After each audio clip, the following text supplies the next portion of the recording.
L'art est l'un des sous-produits les plus remarquables de la civilisation humaine. Mais il existe dans la nature des architectes, des peintres, des sculpteurs, des artistes, dont les produits sont tout aussi remarquables.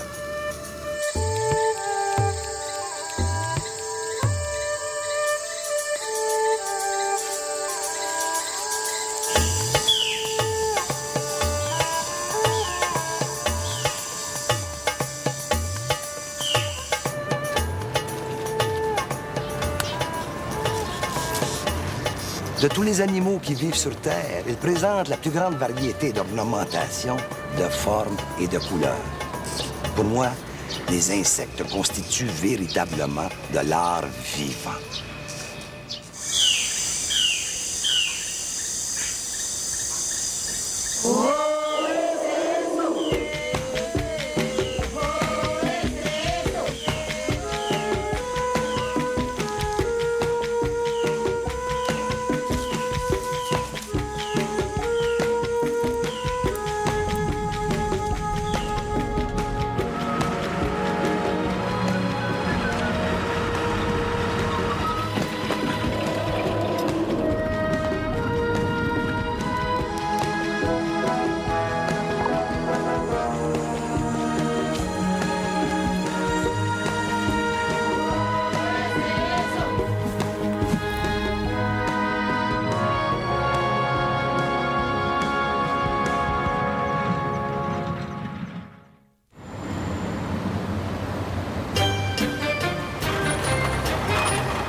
Lago Agrio est une petite ville de l'Équateur située en bordure de l'immense bassin amazonien. On n'y trouve aucun musée, aucune galerie d'art. Pourtant, c'est ici que Georges Brossard nous invite à faire nos premières découvertes dans le monde surprenant de l'art insectoïde. Et voici notre homme, le Señor Evaristo, l'un des meilleurs vendeurs de pièces d'artisanat indigène de la région. ¿Quiere comprarme algo? Sí, voy a necesitar. Así está, vea. Estos son para presentar en bailes. Sí. Son disfraces, pero para fiestas. Comme on peut s'en douter, les artefacts qui intéressent Georges contiennent tous des insectes ou des morceaux d'insectes. Evaristo nous présente un assortiment de parures qui sont en effet ornées de brillantes élytres, les membranes rigides recouvrant les ailes de certains coléoptères. Tu peux tout trouver en Équateur. Les plus beaux insectes du monde, mais aussi l'artisanat, la culture, l'expérience qui va avec ces insectes-là. Alors, j'ai ici, par exemple, le casque d'honneur d'un grand chef. C'est toujours un chef qui porte, bien sûr, ces casques. Et vous remarquerez qu'il est décoré d'une multitude d'élytres de scarabées. Alors, il s'agit de scarabées qui appartiennent à la famille des rutélinae. Et dans le cas présent, je le reconnais très bien car c'est un insecte que j'ai chassé un peu partout ici en Équateur. Tenez-vous bien, il s'agit de Chrysocloa. Ça ne vous dit rien, mais moi, ça m'indique que c'est le plus beau scarabée de l'Équateur. Adios. Grâce aux précieux renseignements fournis par le Señor Evaristo, Georges part à la rencontre des artisans qui fabriquent ces si jolis colliers.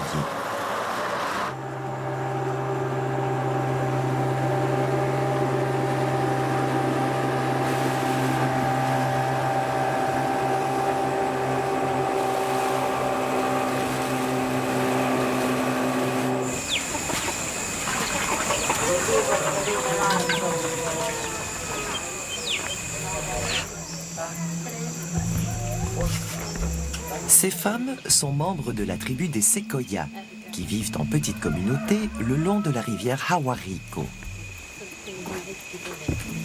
Les grandes forêts qui entourent leur village leur fournissent la nourriture, les matériaux de construction et bien entendu les matières premières nécessaires à leur production artisanale.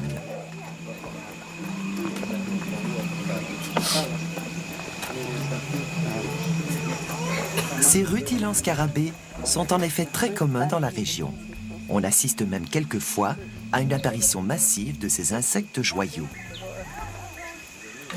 L'artisan n'a plus qu'à agencer les insectes et diverses graines multicolores, elles aussi récoltées dans la forêt. Les combinaisons possibles sont presque infinies. Chaque collier devient donc une pièce unique.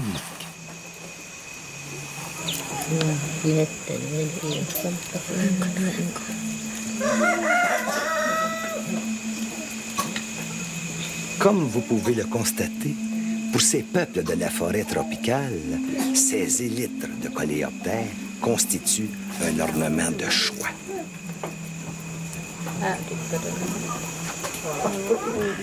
Les pierres précieuses sont peut-être éternelles, mais les buprestes et les scarabées, eux, sont éternellement renouvelables et tout aussi splendides.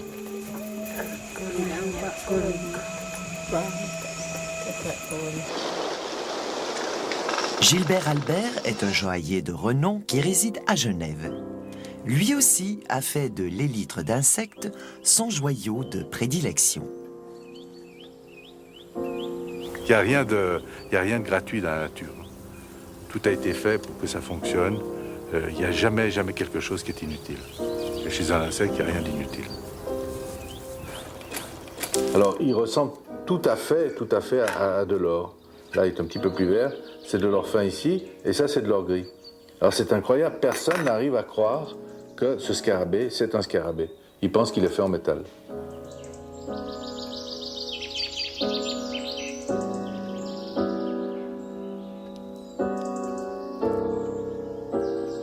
Il faut savoir qu'un insecte est quand même plus fragile qu'une pierre précieuse ou que du métal. Et il est évident qu'il faut le protéger. On va mettre de la résine qui va durcir sous les élytres qui sont les ailes du scarabée. Et puis je compose autour de la bête.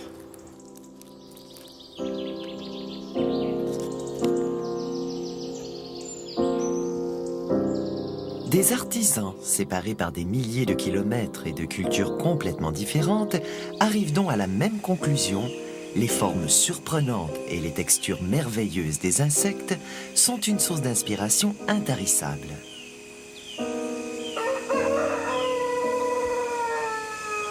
On qualifie quelquefois les insectes de bijoux vivants. Certains artisans ont pris cette expression au pied de la lettre et ont créé cette étonnante broche qui marche. Au Mexique, on peut se procurer des ténébrions bien vivants sertis de pierres précieuses. Ces insectes saprophages peuvent vivre jusqu'à 4 ans. À condition, bien sûr, de déposer votre broche de temps en temps dans un petit vivarium contenant un bol d'eau et quelques succulents morceaux de bois pourri. La fabrication de ces porte-bonheur est une très ancienne tradition mexicaine.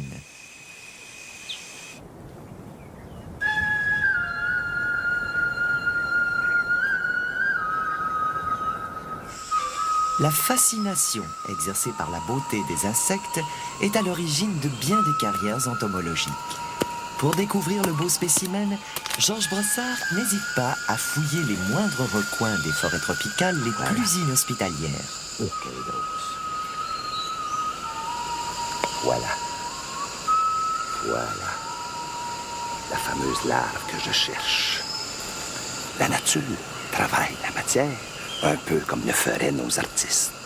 D'abord, elle fait une première ébauche, la larve, puis la transforme par des mues ou métamorphoses successives jusqu'à ce qu'elle obtienne l'insecte parfait, l'imago.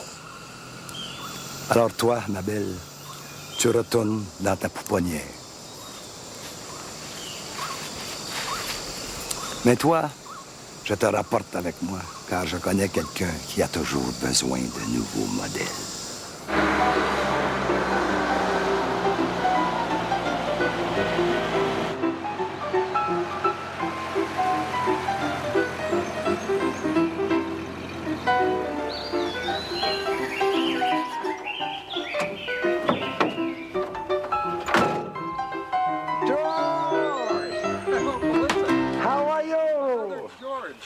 How are you? 12 years. It's been 12 years? Georges Bansard a bien des amis qui, comme lui, adorent les insectes. Mais celui qu'il rencontre aujourd'hui est un artiste, une vieille connaissance dont les œuvres sont un véritable hommage à la beauté des insectes.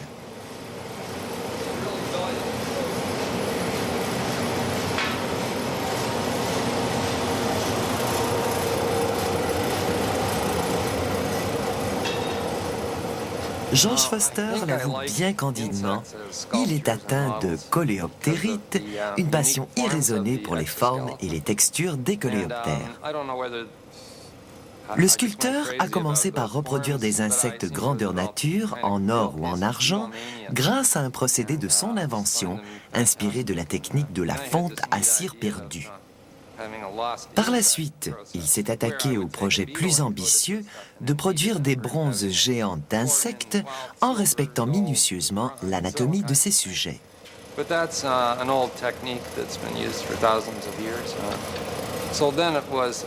Avant d'être coulé, le bronze doit être chauffé à plus de 1000 degrés Celsius.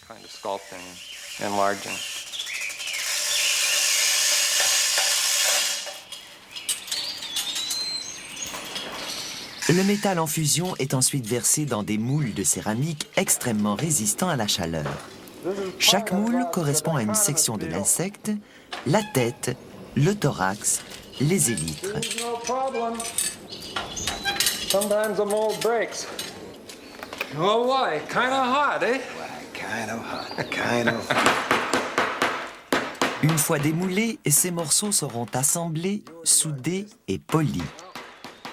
George Foster considère que les insectes sont de fantastiques sculptures créées par la nature et que son travail consiste uniquement à les agrandir.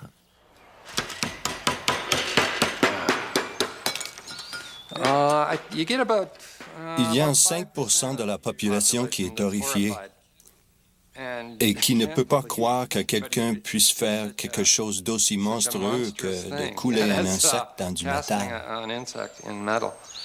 Mais la plupart des gens trouvent ça intéressant.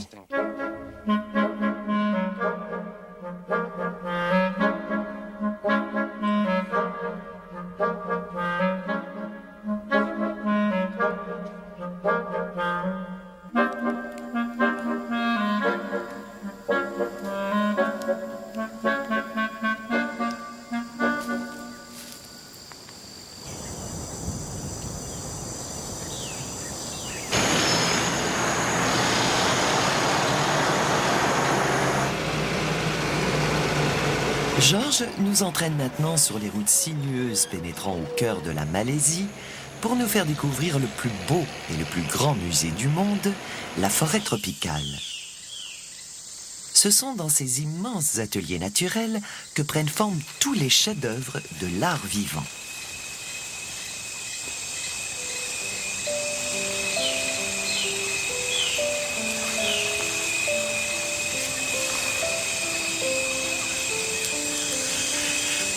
Nous allons commencer notre visite par l'art pictural. Excusez-moi, j'aperçois notre premier tableau.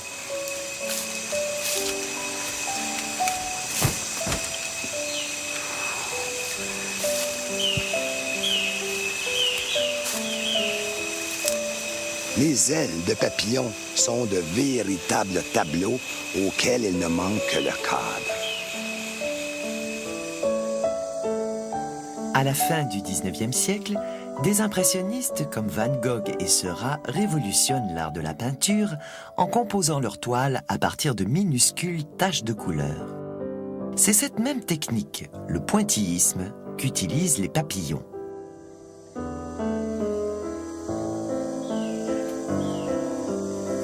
Les somptueux dessins ornant leurs ailes sont composés à partir de microscopiques écailles colorées juxtaposées à la manière des tuiles sur un toit.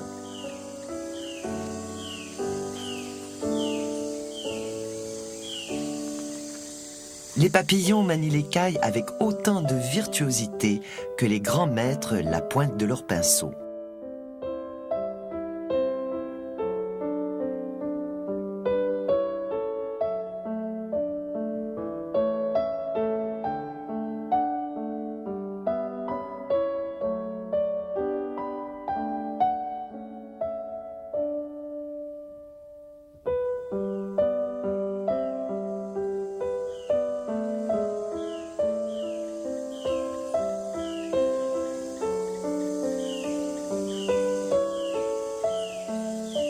Certains papillons préfèrent les tons chauds et les ocres des natures mortes. Quelques-uns enfin choisissent le style figuratif et se spécialisent même dans l'animalier. Voilà une chouette aux yeux effrayants, particulièrement bien réussie. Ces dessins, appelés ocelles, servent à effaroucher les prédateurs. Quelquefois, au centre de ces ocelles apparaît même une petite section de la membrane transparente de l'aile, donnant du brillant et de la vie à cet œil factice. Les papillons sont des puristes qui fabriquent leurs propres pigments de couleur. Ils les métabolisent dans leur corps et c'est leur sang qui les transporte.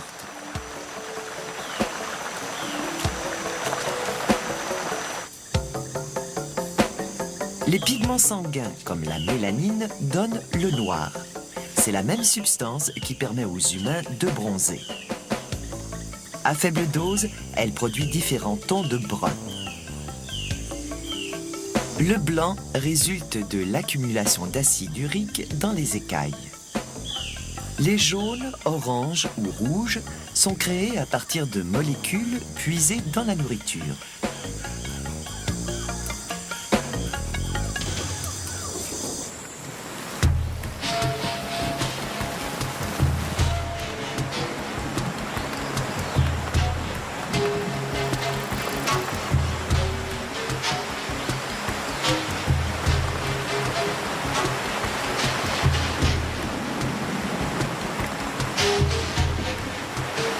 Certains papillons aux ailes brillantes n'ont pas besoin des rayons du soleil pour nous éblouir. Leurs couleurs métalliques ou irisées sont particulièrement lumineuses car elles ne sont pas d'origine pigmentaire. Ce morpho semble d'un beau bleu satiné. Pourtant, ses ailes sont recouvertes d'une multitude de lamelles microscopiques qui, elles, sont totalement incolores. Ces structures décomposent la lumière et renvoient à notre œil une couleur brillante qui est le résultat d'un phénomène d'interférence et de réfraction. De telles structures se retrouvent également à la surface des carapaces de certains coléoptères, faisant de ces animaux de véritables pierres précieuses sur pattes.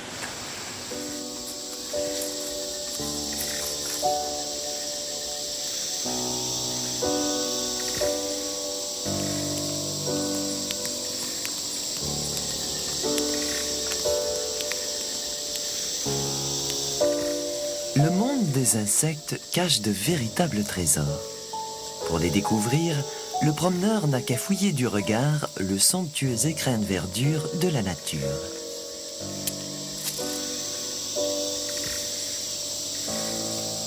Ciselures et ornementations dignes des plus grands orfèvres. Cuirasses rutilantes, trempées dans l'or, plaquées d'argent ou recouvertes de nacre.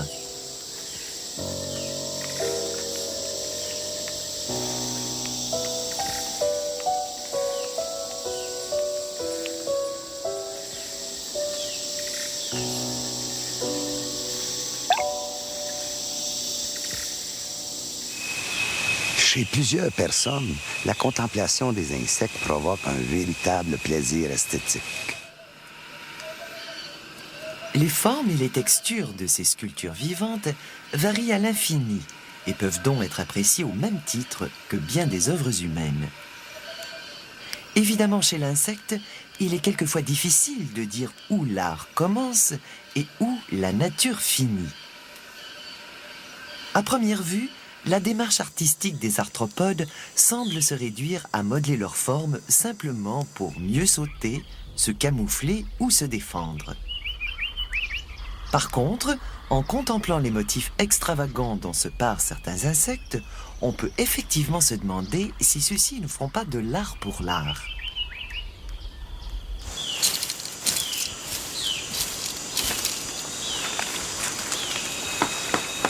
Pour appuyer notre thèse, retrouvons Georges utilisant une toile de battage afin de récolter de minuscules membres acides. Ces petits insectes, apparentés aux cigales, passent souvent inaperçus. Et c'est dommage, car ce sont des maîtres de la sculpture abstraite.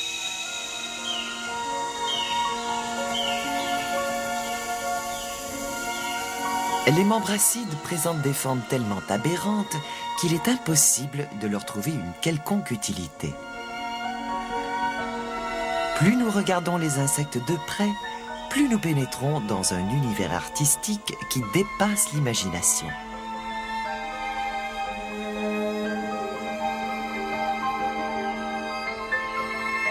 Pour qui l'invisible et l'infiniment petit se font-ils si beaux? S'il existe un alchimiste de l'univers, peut-être est-il, ou est-elle avant tout, un grand poète.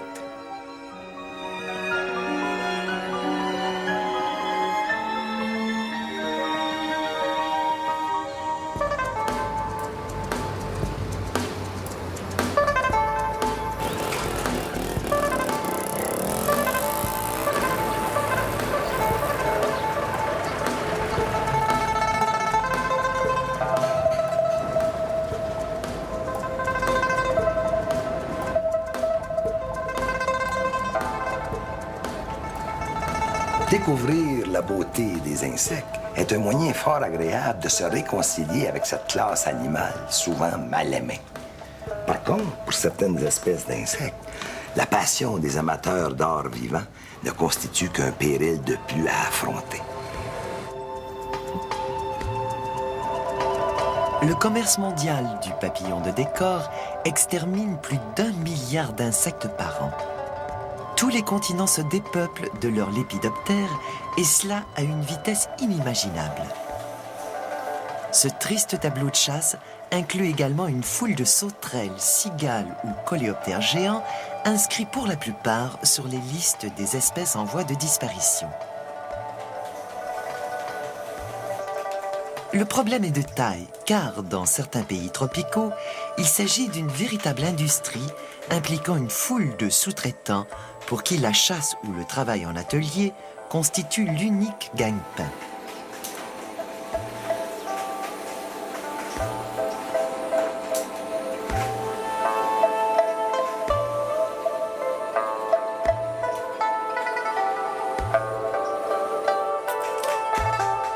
Pour que ces insectes demain continuent à nous charmer, à colorer de leur belle parure nos forêts et à inspirer nos artistes, il faudra bien que ce carnage cesse.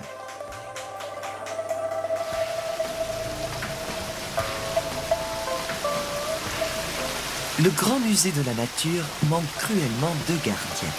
Ses portes sont toujours ouvertes et n'importe qui peut y avoir accès. Les visiteurs doivent donc eux-mêmes sonner l'alarme.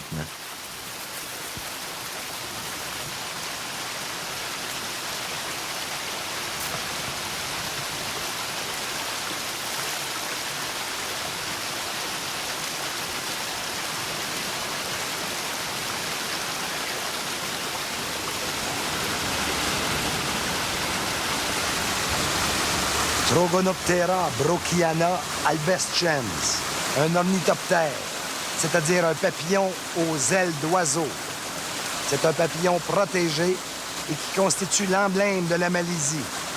Eh bien, même s'il est protégé, des millions de spécimens se vendent chaque année un peu partout dans le monde.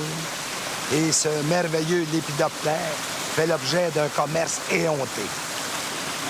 Une solution au problème, l'élevage des insectes.